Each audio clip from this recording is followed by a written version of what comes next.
On the evening of Thursday, May 21st, 2015, a 16-year-old girl named Lily walked into the home gym inside of her house in Hong Kong looking to do a workout. As soon as she walked in, she saw her dad was in there, and he was doing some sort of cool-down exercise on a yoga ball. So Lily's dad, whose name was Ka Kim-sun, was a doctor, and normally at this time of the day, she would never see him in the gym. He was typically locked upstairs in his study, so for him to be here, it just didn't really line up with his schedule. And so Lily asked her dad, what are you doing here? What's going on? And her dad would tell her, well, actually, work at the hospital was really slow today, so I took off. I'm just doing some cool down exercises because I got nothing else to do, but I'll be out of your hair in a second. The next day, May 22nd, around 1 o'clock, normally Lily would be at school, but she had the day off that day, and she had wanted to spend her day off seeing friends, but her dad was really focused on her being successful academically, and he told her, you were going to stay home and you were going to study all day long. You will not leave the house. That's what you're doing. Lily's mom looked over at her and said, I'm not going to make you study all day. Come on, let's go out and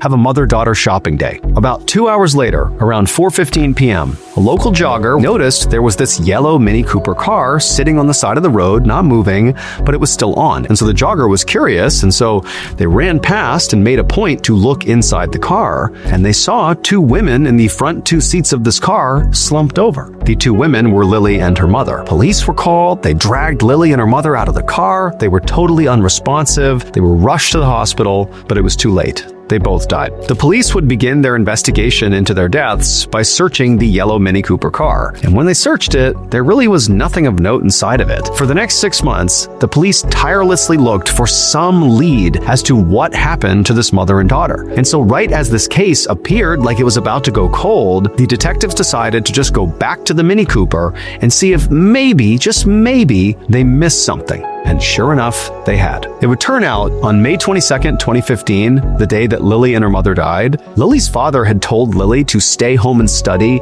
not because he cared about her academics. Instead, he wanted her to stay home all day to protect her. When police originally searched Lily's mom's car, they found the two women's purses and also some basic exercise equipment in the trunk, specifically a deflated yoga ball. It would turn out the yoga ball did have something to do with it. 2 days before the women were found dead, that yoga ball was inside of Lily's home. Ka Kim-sun had taken that yoga ball to the hospital where he worked and filled it with carbon monoxide, an odorless, colorless, poisonous gas. And his plan was to put the yoga ball in his wife's car, unplug it, and then when his wife got in the car and shut the door, she would effectively suffocate and die. He didn't try to kill his daughter, though. Ka Kim-sun was arrested and charged with 2 counts of murder. He was found guilty and sentenced to life in prison. He has never explained his motive.